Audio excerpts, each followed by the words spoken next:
204장 통일찬송가 해찬송가 288장 예수로 나의 구주 삼고 이 찬송은요, 여러분이 잘 아시는 작사는 페니 크로스비라는 분이 작사를 했습니다. 작시를 한 거죠. 그러니까 작사 가사요. 이분은 선천적인 장애가 아니라 후천적 장애를 입게 되었죠. 태어난 지 6주쯤 되었을 때 눈이 충혈돼 갖고 이제 뭐가 나은 거 도드라지게 뭐가 나서 이제 치료를 받으러 병원을 갑니다. 근데 의사가 그 잘못된 치료를 해가지고 어떻게 됩니까? 평생을 앞을 보지 못하게, 평생 94살 그때 살 때까지 앞을 보지 못하는 이제 맹인이 됩니다. 하지만 그는요, 마음의 문을 열어가지고 8천여 편의 주옥 같은 찬송시를 씁니다.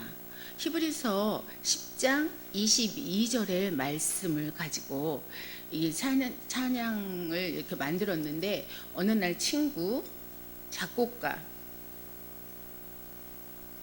이 곡을 작곡한 네프라는 친구가 어느 날 찾아옵니다. 그리고 그 네프라는 친구는 오르가니스트예요. 그러니까 피아노도 잘 쳐요. 그리고 피아노 앞에서 띵똥띵똥 하고 한 소절의 그 멜로디를 칩니다. 그리고 나서 크로스비한테 무슨 영감이 떠올라? 안 보이는 크리스비한테 말을 하니까 크리스비가 그 히브리서 아까 말씀드린 10장 22절 이 말씀을 왜 생각났냐? 전주의 설교 성경이 생각이 난 거예요. 그래가지고 그거가 영감을 얻어서 온전한 믿음으로 하나님께 나아가자. 그럼 온전한 믿음으로 하나님께, 이렇게 주님께 나아가는 것이 무엇일까를 생각한 거예요. 그래서 그것이 나의 간증이 되면 좋겠다 이런 생각을 해서, 그러면 온전히 주님께 이렇게 나아가기 위해서는 어떻게 하면 좋을까? 첫 번째, 예수님을 주님으로 삼는 것이 간증이 되어야 되겠다 이런 마음을 가집니다. 그래서 이 찬양은 세 가지의 간증을 이렇게 토대로 해서 1절, 2절, 3절로 나눠서 이렇게 불러요. 그래서 이것이 바로 바울의 고백처럼 내가 그리스도와 함께 십자가에 못 박힌 것을 이야기를 합니다.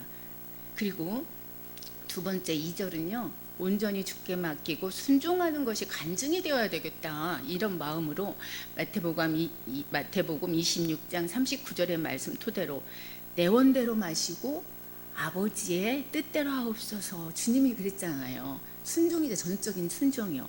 그리고 3절은 주 안에서 기쁨을 누리는 것이 간증이 되어야 되겠다 이런 마음이 있었습니다. 그래서 빌립보서 4장 4절에 있는 말씀 보면 뭐라고 했냐? 주 안에서 항상 기뻐하라. 내가 다시 말하노니 기뻐하라 이 말씀하셨죠. 그래서 바울과 실라는 어땠습니까? 그 상황이 옥에 갇혀 있는 중에서도 찬양을 했다는 거예요. 왜요? 그 찬양할 수 있는 게 바로 주 안에서라면 가능하기 때문인 거예요. 이것이 나의 간증, 나의 이야기고 나의 노래라고 고백하듯이 이것이 저와 여러분의 간증과 찬양이 되면 좋겠습니다. 그리고 작곡은 P.B. 파머레프라는 분인데, 이분은 좀 전에도 서두에 말씀드린 것처럼 크루스비의 친구입니다. 절친이에요.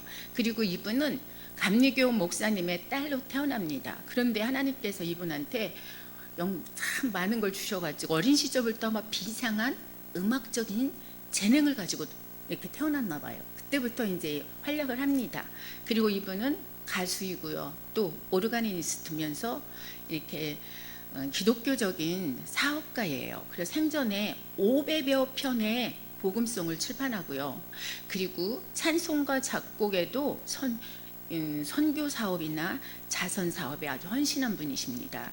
가사를 해석해 보자면 중생의 기쁨을 노래한 찬송가입니다. 이 찬송은 그래서 서두에 말씀드린 히브리서 10장 22절의 설교 내용을 상기하면서 작시한 것이 바로 이 가사고요. 이 찬송이고, 이 찬송은요 올해로 152년이나 됐어요. 이 크루스비 이분이 1873년도에 이거를 작시를 했기 때문에 1873년에서 2025년 이렇게 빼보면 152라는 숫자가 나오죠. 그래서 올해로 152년이 되었다는 역사 깊은 찬양입니다. 그래서 오늘 여러분에게 강의가 회중 찬송이라 그랬잖아요. 그래서 여기에도 이런 것들이 나와요. 그래서 제가 여기에서 하나 골라오자 이런 마음에서 여기에서 찬송을 선곡을 했습니다. 자, 오늘은 회중 찬송에 대해서 한번 여러분과 들어가려고 하는데, 컨그리제이셔널 힘이라고 하랬죠. 찬송은 힘, 찬송가 막 힘이라고 그러죠, 영어로. 회중 찬송은요, 예배할 때 회중들이 합창으로 함께 부르는 찬송이잖아요. 그래서 예배에서 이렇게 신을 찬양하거나 신앙심을 키우기 위해서 이거를 부르는 거예요, 전체가. 회중 찬송도 찬양의 일부예요. 그래서 원래 찬양대의 찬양으로 하던 것을 루터라는 분이 종교개혁을 했잖아요. 그 이후에 이렇게 회중 예배의 참여 의식을 이렇게 끌어들이기 위해서 이렇게 부활시킨 거예요. 그래서 회중 찬송은 예배 시에 한 2장이나 3장 정도 찬송가를 부르는 것이 적당합니다. 너무 많이 부르는 건 너무 시간을 봐서, 그리고 많이 부르든 적게 부르든 거기서 가감을 하겠지만, 그래도 최소한 2장은 불러야 되겠죠. 한국은 너무하죠. 그래서 2-3장의 찬송가 부르는 것이 적당하다는 겁니다. 좀 참고적으로 아시면 좋겠고요. 회중 찬송은 순서와 또 예배 순서, 또 예배 내용, 이런 것들을 고려해야 돼요. 그래서 예배 순서, 매번 이렇게 하는 예배 순서에 알맞는 것을 신중하게 선택해야 돼요. 특히 회중 찬송은 교회 절기를 봐야 되지요. 그리고 오늘 설교 내용이 무엇인지 그 메시지의 내용을 꼭 고려해서 선택해야 됩니다. 맞지도 않게 갑자기 뜬금없이, 우리 지금 부활절인데 이미 고난주간 지났고 뭐 했는데 막 너무 부활은 이렇게 하나님께서 이렇게 부활했으니까 얼마나 기쁩니까? 기뻐 찬양하세 뭐 이런 거 해야 되는데 막 또 뜬금맞게 그렇게 하면 좀 그러겠죠. 그래서 절기 같은 거 꼭 생각하셔야 됩니다.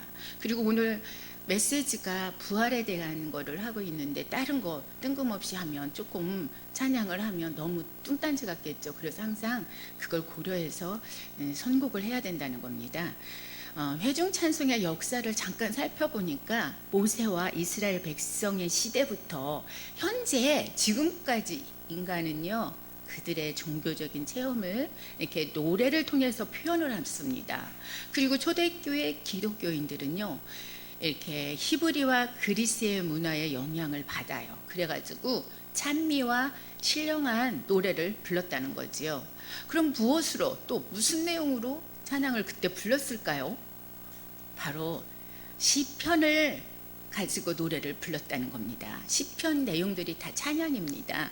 성경에 기록된 최초의 회중 찬송이 뭔가, 모세와 이스라엘 백성이 홍해를 건널 때에 부른 노래일 거라고 이렇게 추측을 하는데, 그게 출애굽기 15장을 말합니다. 그래서 모세의 노래라고 거기가 알려져 있어요. 그렇지만 이 찬송은 그 가사가 어디서 나왔느냐, 성경에 기록되어 있고요, 그 내용도 정확하게 알 수가 있지 않습니까? 출애굽기 15장을 보면 되니까.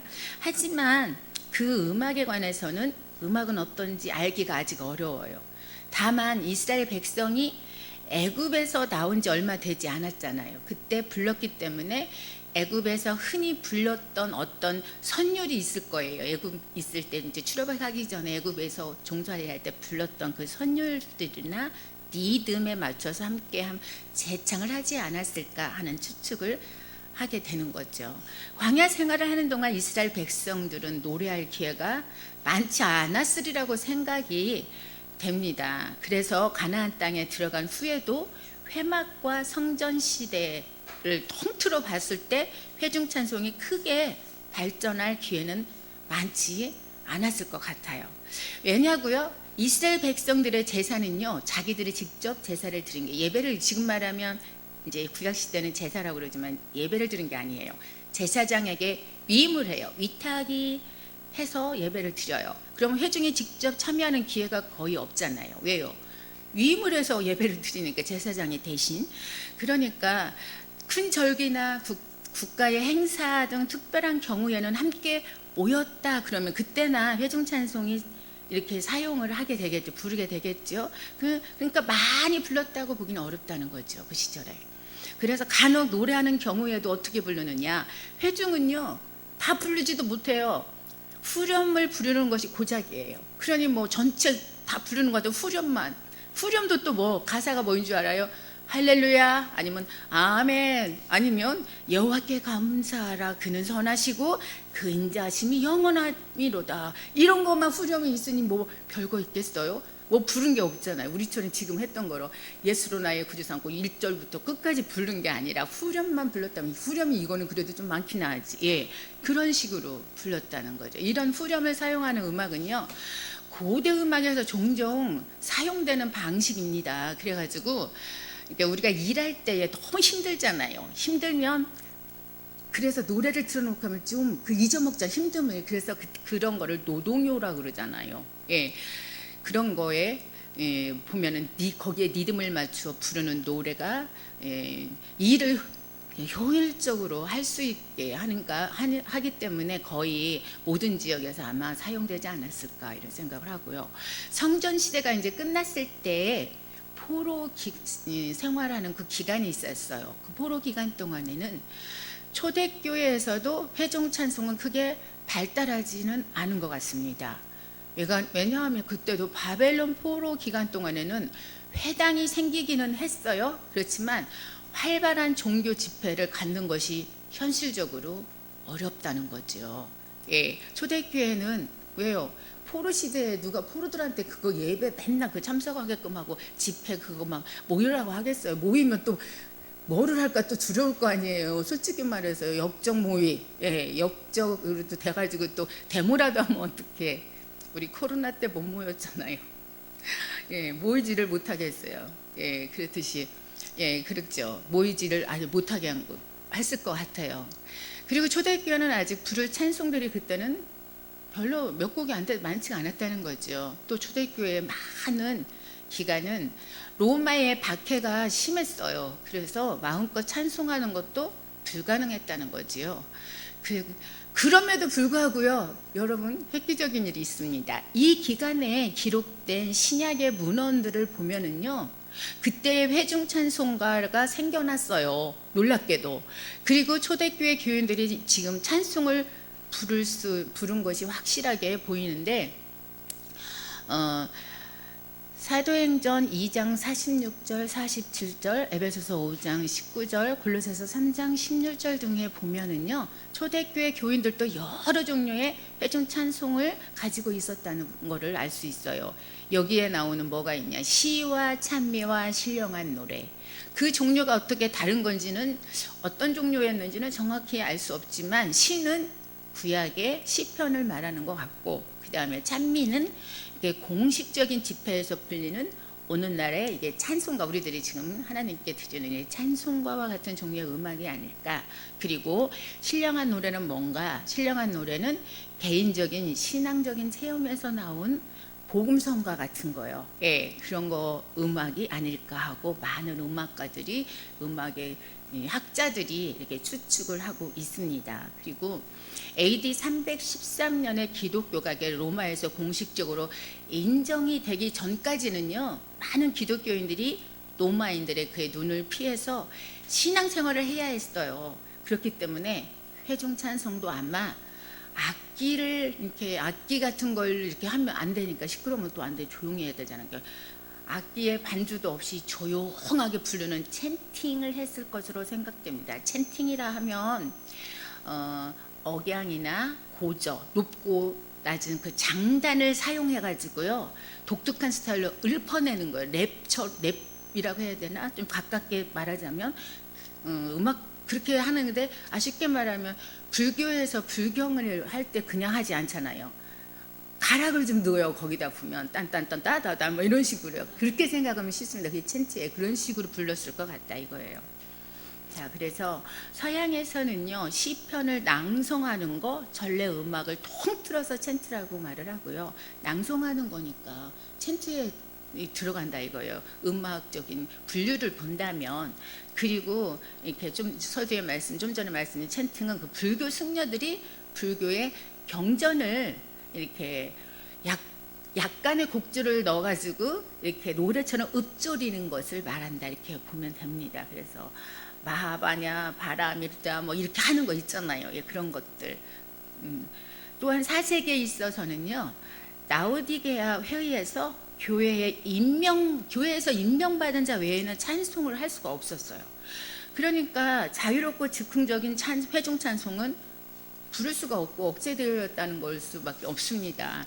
그래서 마침내는 성가학교 출신들이 성가대를 조직해갖고요, 음악적인 수준이 아주 높아진 거예요. 학교에서 배웠으니 얼마나 그 음악적으로 막 체계적으로 했으니까 높겠어요. 그래서 그 수준이 높아가면서 회중들이 도저히 따라 부를 수가 없게 된 거예요. 그래서 그런 음악이 교회 안에 들어오니까 교회 안에 찬송은 이전에 불른 전유물이 되고 말았고요. 또 이렇게 중세 시대의 교회 합창은 이렇게 매우 수준이 높은 음악으로 만들어져 갔다는 겁니다. 그러나 회중 찬송이 없는 예배를 한번 생각해 보세요. 예배를 여러분이 드리러 하나님께 왔는데 찬송도 없어요. 가만히 앉아서 어떻게 말씀만 듣다가 찬양대 뭐 이렇게 찬양만 듣다가 가만히 멀끄러미 앉았다 간다고만 상상을 한번 해보세요. 어떤 은혜가 되는지 몰라도. 자, 그 예배에 참석한 회중들이 얼마나 몸이 건조하고 딱딱하고 지루한 예배를 드렸겠습니까? 또한 라틴어로 진행되는 예배는 라틴어 배우지 않은 그 분들한테는 정말 난 놓고 기억자 모른다고 정말 하얀 거는 종이요, 까만 거는 글씨인가 이렇게 되잖아요. 그러면 얼마나 알아듣기도 힘든 그런 거를 예배를 줬다고 생각해 보세요. 얼마나 공허하고 힘들겠어요. 그래서 그렇게 정치와 종교가 또 결탁해갖고 성직자들이 타락해가고요. 새 속에 이제 권력과 성직자들의 이렇게 권력 싸움이 또 있습니다. 그래서 교회를 회중들과는 이렇게 점점 이렇게 멀어지게, 그리고 먼 세상인 것처럼 이렇게 만들어가고 있었던 거예요. 그래서 소수의 권력을 가진 성직자들은 회중들을 이용해 갖고 자기들의 명예나 막 부를 쌓는 데 혈안이 되어 있고요. 또 교회의 예식은 의미를 알 수 없는 상징적인 거, 그런 관용구 이런 걸로 막 예배를 드리고, 이런 상황에서 무슨 일이 드디어 생기느냐, 이럴 때 구세주가 탄생합니다. 1517년 종교개혁이 일어나요. 누구에 의해서? 마틴 루터에 의해서요. 종교개혁은요, 단순히 구교다, 그 다음에 개신교가 나왔다는 차원이 아니에요. 세계사에 아주 큰 획을 긋는 사건이 그때 일어납니다. 사람들은 인간의 존엄성을 이해하게 되었고요. 고행이나 헌금을 들여갖고 이제 많은 돈을 들이면 내 구원을 하고 천국 가는 티켓을 살 수 있다, 이런 게 아니에요. 이제 사는 게 아니다는 것을 이제 알아. 어떻게 믿음으로 구원을 얻는다는 것을 그때 알게 된 거. 얼마나 획기적인 일입니까? 그러면 그때 만약에 돈으로 천국을 가는 티켓을 산다면 돈 없는 사람은 다 지옥 가겠네요? 아니잖아요. 얼마나 감사해요, 이게. 또한 의미를 알 수 없었던 교회의 예배가요, 이해할 수 있는 자기네 나라 자국어로 이제 바뀌어서 예배를 드리겠으니 얼마나 획기적입니까? 그리고 성가대의 전유물이었던 교회 음악도 이제 회중의 손으로 그때 넘어오게 돼요. 그러니까 얼마나 이게 반전이 일어나게 된 거죠. 회중 찬송의 특징을 잠깐 보면은요, 회중을 통일된 예배의 경험으로 안내를 해줍니다. 이끌어가요, 이 회중 찬송이. 그리고 가락과 리듬과 그 가사의 조화 속에서 회중이 함께 숨을 이렇게 숨쉬며 느끼 호흡을 할 수 있게 만들어요. 그리고 성령님에 의해서 통일이 되게 하고요. 또 전파되는 열정으로 활기차게 된 회중을 막 움직여요, 그 찬양이. 그래가지고 입술을 막 열어서 하나님께 찬미와 제사를 드리게 만드는 게 바로 회중 찬송으로 이제 특징을 볼 수 있지요. 그러면 회중 찬송은 어떤 기능을 가지고 있을까요? 3가지의 기능을 가지고 있는데요. 첫 번째, 회중의 이렇게 연합되게 하는, 일체감을 되게 일치가 되게 강화하는 데 있어요. 두 번째는 회중들이 예배에 수동적이 아니라 적극적으로 능동적으로 참여하게끔 만드는 거예요, 회중 찬송이. 또 세 번째는 회중들을 신앙적으로 아주 성숙하게 만들어 갑니다. 자, 그러면 첫 번째, 회중의 연합을 이렇게 일체감을 강화하는 걸 보면, 다양한 계층과 출신들의 그 신자들로 구성된 초대교회는 연합이 중요하잖아요. 이렇게 뭐 다 똑같은 게 그룹이 아니라 천차만별이니까 계층들이. 그래서 거의 초창기부터 음악은 연합의 표현이 된 거고요. 또 상징이 되고 수단이 되었어요. 초대교회에서는 온 회중이 함께 이렇게 재창한다는 사실이 그 모든 그리스도인들의 사랑의 일치를 나타냅니다. 그렇기 때문에 신학적으로 보면 중요한 회중 찬송이 위치를 차지하게 돼요. 오늘날에도 이렇게 함께 아주 마음을 다해서 찬양을 할 때 회중은 단지 군중이다, 집단이다 이런 것이 아니고요. 예수 그리스도의 중심의 연합의 공동체라는 것을 우리가 알 수가 있어요. 그리고 그 공동체는 성령이 충만한 공동체가 된다는 거예요. 스티븐 거슬리는 이렇게 말합니다. 회중 찬송을 하나된 교회의 소리나는 이미지라고 설명하는데 그게 뭐냐? 회중 찬송은 교회의 연합을 소리로 보여준다, 이 말을 그렇게 어렵게 말을 한 거예요.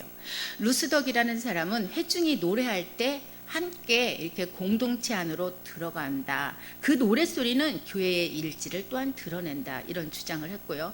필립 아르논쿠르는요. 회중 찬송이 성령이 하나 되게 하는 역사를 한다. 에베소 4장 3절 이렇게 말하고 이렇게 회중 찬송으로 표현을 하고 또 불러일으키고 강화를 하게끔 만드는 게 바로 회중 찬송이다. 이렇게 말을 했습니다.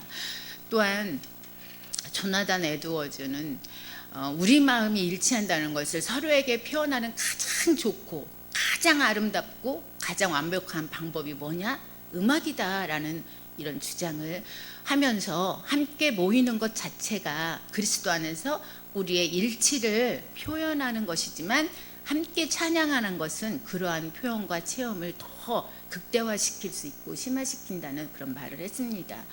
그리고요, 음악은 특히 함께 노래하는 행위 자체가 사람의 마음을 결속시키는 힘을 가지고 있어요. 그래서 함께 노래하면 옥시토신이 분비가 돼요. 그리고 또 이 뇌에서는 뭐가 되냐? 엔돌핀이 급증합니다. 상승해가지고 서로의 경계가 허물어져요. 그러니까 경계심이 있으면 뭐 눈빛만 봐도 으르렁거리지 않고 어떻게 돼요? 경계가 허물어지니까 사랑하게 되잖아요. 서로 협력하게 되고 용서하게 되고.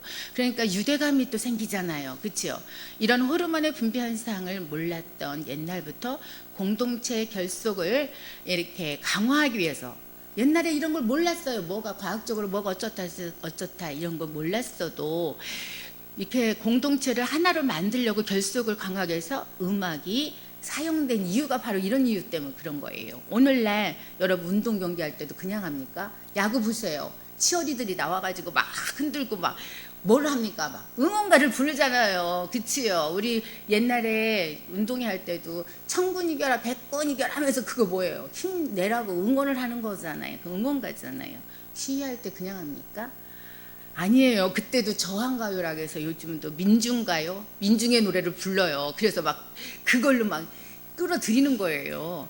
그렇게 노래하면서 서로 동질감을 느끼잖아요. 그래서 회중이 같은 가사를 같은 곡조에 또 맞춰가지고 노래할 때도 일체감과 공동체 의식을 느낄 수 있다는 거예요. 그래서 성별이나 세대나 교단이나 이념이나 성향이나 이런 계층, 심지어 언어의 그 장벽을 뛰어넘어서 그런 감정을 경험할 수 있는 게 바로 음악, 이 회중 찬양입니다. 그래서 이렇게 특별한 사건을 경험했거나 특별한 상황에 있을 때 그것에 적합한 찬송을 부른다면 마음을 결속시키는 회중 찬송의 힘이 더욱 강력하다는 걸 볼 수가 있어요. 그리고 노래할 때 그 울림은요 특별해요.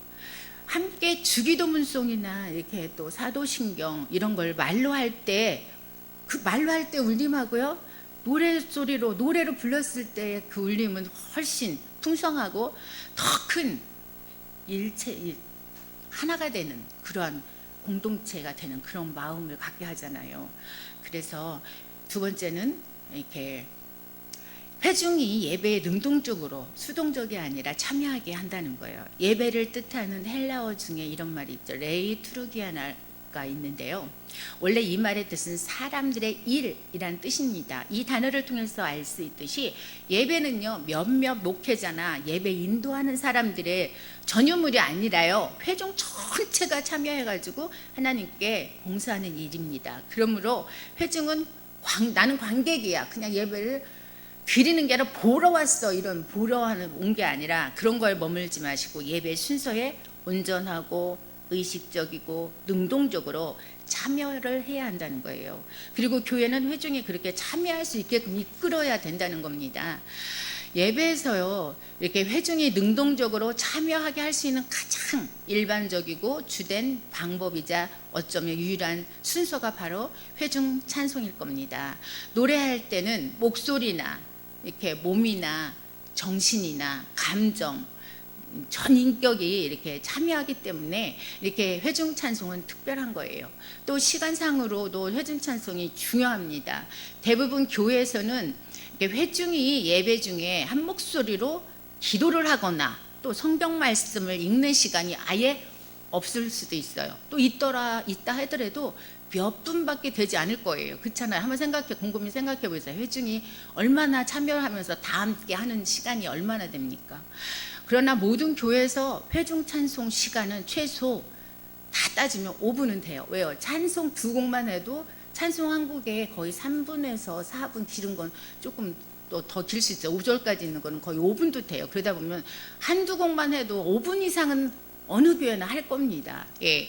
전체 예배 시간이 1시간 60분으로 본다면 20분 이상 찬송하는 교회도 많아요, 또. 의외로. 그리고 이렇게 현장 예배 참여를 독려하기 위해서라도 예배로 부르고 또 기도하고 성경을 봉독하고 설교하고 또 성만찬이나 봉헌이나 파송 등 모든 예배 순서에서 회중이 능동적으로 참여할 기회를 교회가 적극적으로 그러니까 마련을 해서 특히 회중 찬송에 더 능동적으로 참여할 수 있도록 노력을 해야 된다는 거예요. 그래야 회중이 능동적으로 그러면 참여하게 하려면 어떻게 해야 될까요? 첫 번째는 찬양 선곡을 잘해야 돼요. 자, 우선 회중 대부분이 아는 노래 위주로 고르면 좋아요. 생뚱맞게 모르는 거 하면 이게 뭐예요? 너무 모르니까 가만히 있게 되고 구경만 하게 돼요. 이 부르는 사람만. 자, 인도자만 입만 보게 되고요. 물론 새 노래로 불러야 해요. 새 노래를 2곡 이상 연달아 불렀거나 그러면 예배 때마다 새 노래를 소개하는 것은 바람직하지 않다는 거예요. 그 노래를 맨날 이렇게 새 노래만 계속 예배 때마다 부를 게 아니라 그 노래를 익숙해질 때까지 회중들이 잘해서 이제는 우리 것이 될 때 익숙해질 때까지 반복하고 또 반복해가지고 이렇게 부를 때 신앙이 이렇게 점프돼요. 또 형성이 되고 감동도 주는 힘이 크다는 거예요. 모르는데 무슨 감동이 별로 안 와요. 솔직히 알아야 가사가 또 내 마음에 전달도 되고 곡도 알고 리듬도 알아서 같이 따라 부를 때 더 감동이 크지 않겠습니까? 나도 알으니까. 예, 회중의 그 노래에 익숙해지고 그 노래가 좋아질 때 좋아하게 되고 그러면 마음을 다해서 큰 소리로 노래를 하게 된다는 거예요. 두 번째는요, 누구나 부를 수 있는 쉬운 곡을 골라야 돼. 이렇게 초이스해야 돼요. 골라야 돼요. 어려운 거 고르면 어떻게 합니까? 힘듭니다. 회중이 어떻게 따라합니까? 멤버 아는 사람 외에는 모릅니다. 뭐냐? 선율의 음정, 리듬이 어렵지 않아야 되고요. 응역대가 너무 넓지 않아야 돼요. 높았다 막 그러면 힘들어요. 또 거의 중저음이나 이렇게 보통으로 하면 좋은데 너무 높은 거 하면 얼마나 힘들겠습니까? 현장 예배는 음이 높은 노래도 주위에 있는 옆 사람들, 그 사람들이 예배하는 사람들 이렇게 목소리를 이렇게 들으면서 따라서 부를 수도 있어요. 그리고 현대 예비곡 중에는 예배하는 그 찬양 중에는 60대 이상이 부르기에 리듬이 어려운 이렇게 찬양도 많아요. 그렇지 않습니까? 리듬과 음정 이런 것이 또 걸림돌이 되어가지고 회중 찬송에 참여를 못하는 이유가 있어서는 안 된다는 거예요.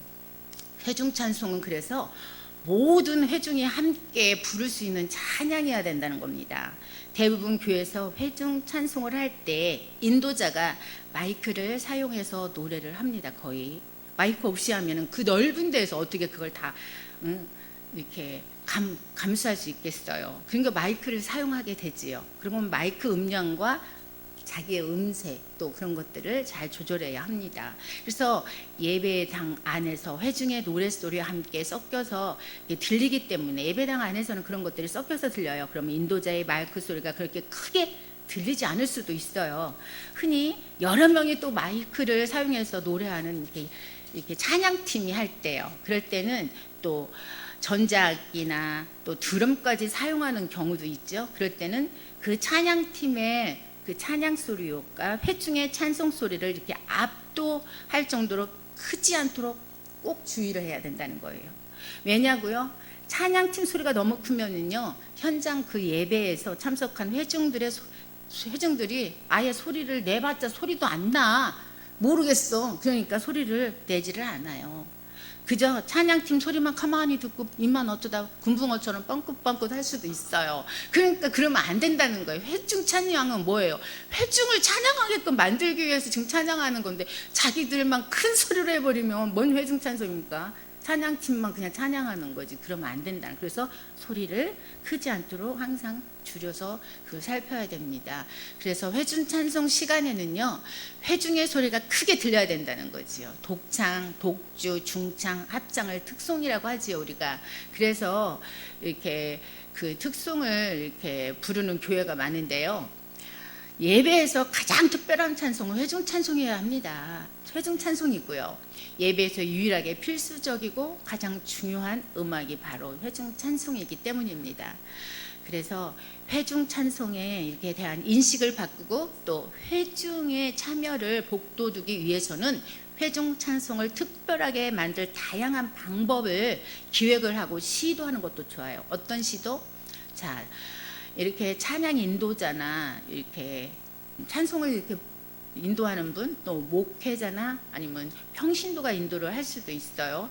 그러면 변화 줄 생각이나 그런 계획, 기획 그런 것들을 하나 생각하지 않고 그냥 막 부른다고요. 그렇게 부르면 어떻게 됩니까? 전주부터 마지막 절까지 같은 빠르기, 같은 곡조, 조성 쉬지 않고 함께 다 같이 그냥 부르기만 해요. 그러니까 기대도 없고 활기도 없어요. 그런데다가 때로는 막 부르기만 하고 목도 아파요. 그러면 찬송 부를 때 마지막 절에 또 간주 넣고, 예를 들어서 그렇게 부르면 그러잖아요. 그러니까 찬송을 부를 때 마지막 절에 이렇게 간주를 넣거나 또 조를 올려서 이렇게 부를 수도 있어요. 그런 걸 기획하면 돼요. 회중찬송도 찬양팀 하듯이 우리는 2절 정도 하고 3절은 부르기 전에 간주를 넣읍시다 하고 누구한테 미리 반주자하고 미리 협의를 해요. 그리고 인도자가 안 부르면 같이 안 부를 거 아니에요. 인도할 때 하면 회중이 따라 부릅니다. 그런 것도 생각하시고 그 다음에 후렴구는 우리 천천히 합시다. 그거를 천천히 반주해 주시면 인도자가 천천히 하면 은혜롭게 또 천천히 따라서 합니다. 그런 것도 기획하시면 좋고요. 마지막 절에는 데스칸트로 이렇게 부르자, 또 화음을 넣자. 그러면 또 그렇게 할 수도 있어요. 아니면 어느 악기가 독주를 하자. 이렇게 또 변화를 줘도 됩니다. 그래서 데스칸트는 뭐냐? 그 시절에는요, 알토의 그 선율을 갖다가 한 옥탑을 쫙 올려요. 알토가 도에서 도 이렇게 올려가지고 부르는 게 바로 데스칸트라고 합니다. 그래서 소프라노보다도 고음을 부르게 할 수도 있어요. 그런 것들로도 이렇게 특별하게 이렇게 할 수 있다는 거예요. 그래서 아니면 찬양대가 부르는 인내송, 처음에 인내송을 하죠. 찬양 예배에 들어갈 때, 또 기도할 때 기도송이 있죠. 또 축도할 때 축도송이 있죠. 이런 것들을 회중도 함께 부르자. 그것도 뭐 안 부르지 말라는 법이 없잖아요. 같이 불러도 되잖아요. 그것도 좋은 방법입니다. 자, 세 번째는요, 회중의 신앙의 성숙을 도와줘요. 회중 찬송이. 신앙의 약화는요, 왜 약화가 되느냐? 교회를 이제 빠지게 돼요. 이탈하게 되고요. 교인 수가 감소하는 것과도 관련이 있어요. 교인들의 신앙을 어떻게 회복시키느냐가 한국 교회의 중요한 과제입니다. 그리고 신앙 성숙에 큰 도움을 주는 것 중에 하나가 바로 뭐라겠어요? 회중 찬송이라는 거예요. 회중들이 재미가 없고 교회를 가도 그러니까 무미건조하고 그러니까 가고 싶지가 않고 그러다 보니까 교회도 이탈하게 되고 자꾸 빠지는 수가 많고 그러니까 교인도 감소하게 되고 이런다는 거지요. 회중 찬송이 신앙의 성숙에 도움을 줄 수 있는 방법이 있어요. 첫 번째 이유는 찬송이 신앙적인 감정을 불러일으키고 표현하는 강력한 수단이기 때문에 그렇게 만들 수 있습니다. 특히 찬송가 가사는 훌륭하고 아름다워요. 그래서 노래하는 자에게 감동을 줍니다. 그래서 신앙의 점프를 신앙이 이렇게 성숙하게 될 수 있고요. 예를 들어서 오늘 예수로 나의 구주 삼고 이 찬양을 만든 생후 6주 만에 이게 시력을 잃었지만 다양한 이게 영적 체험을 한 페니 크루스비가 쓴 예수를 나의 구주 삼고를 통해서 우리는 뭐를 이렇게 중생의 기쁨을 노래를 할 수 있잖아요. 그리고 또 호네이쇼 스페포드라는 분은 4명의 딸을 사고로 잃었어요. 그리고 쓴 찬양이 뭡니까? 내 평생에 가는 길. 이 찬양을 또 이렇게 썼어요.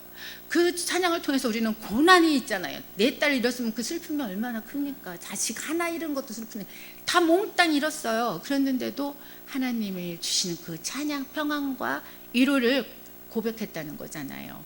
이렇게 작사자와 이렇게 작사한 그 배경을 알고 그 찬양을 노래한다면 얼마나 감정을 실어서 그 가사를 고백하며 찬양을 들을 수 있지 않겠습니까? 그래서 예배 순서나 특별한 시간에 꼭 맞는 찬양을 부를 때 감정이 더욱 고치된다는 거, 고양시킬 수 있다는 거예요. 그리고 음악 자체가 감정을 표현하기에 뛰어난 매체입니다. 그리고 감정에 큰 영향을 미쳐요. 그래서 음악은 우리의 지성을 넘어서 감성을 자극합니다. 그래서 단순히 말로 하는 것보다 곡에 맞춰 노래를 부를 때에 어떻게 됩니까? 특히 또 회중이 함께 모여서 노래할 때 가사는 글자에 머물지 않고요, 활발하게 그 가사 글자가 살아 움직여갖고 회중의 감성을 자극합니다. 그리고 회중은 또 하나님을 강하게 경험하게 되잖아요. 하나님의 임재를. 그래서 회중 찬송은 예배의 선물로서 해방된 감정을 하나님의 임재로 옮겨준 완벽한 수단이다 라고 웰튼 캐디라는 분이 말을 했어요. 그래서 하나님의 임재의 겸용과 이렇게 예배자의 감정을 강조하는 오늘날의 예배에서 회중 찬송이 중시되는 이렇게 이유 중에 하나가 바로 이런 것들 때문인 겁니다. 그래서 우리는 이렇게 이미 이게 4세기경 아우구스티누스는 하나님의 말씀이 노래로 잘 불릴 때는 그렇지 않을 때보다 내 마음이 더 헌신적으로 그리고 더 열정적으로 신앙의 불길에 타오르게 된다고 고백을 했어요. 16세기 그 종교개혁가 장 칼뱅도요. 우리는 경험에 의해서 노래가 사람의 마음을 움직이고 불타게 하는 큰 힘과 능력을 갖고 있다는 것을 안다. 뭐냐? 노래는 사람의 마음을 움직여서 더 열렬하고 불타는 열정으로 하나님께 호소하고 또 하나님을 찬양하도록 하는 것이다 라고 말을 하면서 찬송의 힘과 유익함을 잘 알고 있었다는 거예요. 오늘날에도요, 찬송을 통해서 하나님을 깊이 만나고 또 신앙의 열정과 성숙을 경험하는 사람들이 많이 있습니다. 그렇지요? 찬송할 때 이렇게 감정에 치우치거나 감정 자체를 목적으로 삼는 것은 분명히 경계하고 피해야 합니다. 왜냐하면 그 감정이 하나님으로부터 말미암아 나오지 않은 것일 수도 있다는 거예요. 그게. 그러나 그 감정 자체를 또 부정적으로만 생각할 필요는 또 없어요. 오히려 감정 없이 찬송하는 것이 문제죠. 찬송할 때 기쁨과 감사와 또 참회와 확신과 헌신과 평안과 소망과 위로의 감정을 느끼는 것은 소중하고 아주 감사한 일입니다. 그래서 이렇게 회중 찬송은요, 신앙 성숙에 이렇게 큰 도움이 될 수 있는 이유들을 이렇게 한번 우리가 알아봤고요. 찬양대 독창이나 이렇게 찬양대 등에서도 이렇게 찬양도 있지만 그 중에서도 회중 찬송이 가장 더 큰 비중을 차지한다는 거예요. 그래서 성경 말씀이 노래로 불리면 이렇게 말씀을 그냥 읽을 때보다 더 큰 영향을 회중에게 미치잖아요. 그래서 말씀이 마음에 더 와닿고 또 곡조와 결합해서 반복해서 부르기 때문에 그 이렇게 가사를 기억하기 쉬워요. 뭐가 회중 찬송이 계속 그렇게 반복해서 부르는 이유들. 그럼 가사를 듣다 보면 뭐예요? 노래로 돼 있으니까 노래로 뭐를 하면 더 빨리 외워져요. 우리 아이가 맨날 1, 2, 3, 4 그 못 외워서 저는 노래로 가르쳐 주니까 금방 5분 안에 그걸 다 외우더라고요. 그래서 그렇듯이요. 이렇게 뭐든지 글로 돼 있거나 가사만 이렇게 하는 것보다 어쩐 때는 성경도 저는 잘 안 배울 때 그냥 한번 내가 아는 노래에다 붙여서도 해보거든요. 그렇듯이 이렇게 결과적으로는 성경 말씀을 더 많이 기억할 수 있게 돼요. 그리고 믿음도 생기게 됩니다. 마틴 루터도 말씀 선포를 위해서 음악을 중요하게 사용했어요. 그래서 하나님도 당신의 말씀을 가르치고 전수하는 수단으로 노래를 사용하라고 직접 명령하셨어요. 그게 신명기 31장 19절에 말씀하잖아요. 그래서 우리는 자주 부리고 듣는 회중 찬송 안에 담긴 이 신학적인 메시지, 그리고 내면화되고 구체화되는 것이 말인데요. 이것이 구체화된다는 말인데, 신학 교육을 정식으로 받지 않은 평신도는 본인이 인식하든 못하든 설교나 이 책보다 회중 찬송을 통해서 신학 지식을 더 많이 얻을 수 있다는 거예요. 하물며 학교를 안 다니는 분들이라도. 그래서 옛날에 이런 말씀을 하더라고요. 교회 10년만 다니면 대학교 졸업한 수준이 된다. 오죽하면 그런 말씀을 하셨겠어요. 그러니까 예배 잘 참석하신 분들 보면 정말 유식하시고 덕망이 높으시고 보면 그렇더라고요. 왜 그러냐면 그 목사님이 그 설교 말씀을 전하기 위해서 얼마나 고심하면서 그거를 또 말씀을 읽어보고 적어보고 얼마나 갈고 닦아서 한 주 그 말씀 올려드립니까? 여러분한테 선포할 때. 그러니 그 지식이 다 그대로 쏙쏙 받아들이면 얼마나 점프되지 않겠습니까? 예. 회중 찬송을 통해서 말씀도 배우고 신학이 형성될 뿐만 아니라 결과적으로 신앙이 성숙해진다 이거죠. 예. 교회 음악에서 가장 중요한 것은 바로 그래서 회중 찬송입니다. 특히 가사에 담긴 하나님의 말씀과 기독교의 진리 때문에 찬송할 때 신앙이 성숙해진다는 겁니다. 이처럼 회중 찬송은 회중들의 신앙 성숙에 중요하고 아주 큰 영향을 미친다는 점으로 여러분들 회중 찬송할 때 서두에 말씀드린 것처럼 선곡과 모든 것들, 노랫말, 아니면 교회력, 행사, 절기, 또 말씀 이런 것들을 잘 감안하셔서 꼭 맞는 회중 찬송 선곡해서 많이 회중 찬송 이끌어 가시고 부르시길 바랍니다. 오늘은 여기까지입니다. 감사합니다. 고생하셨습니다.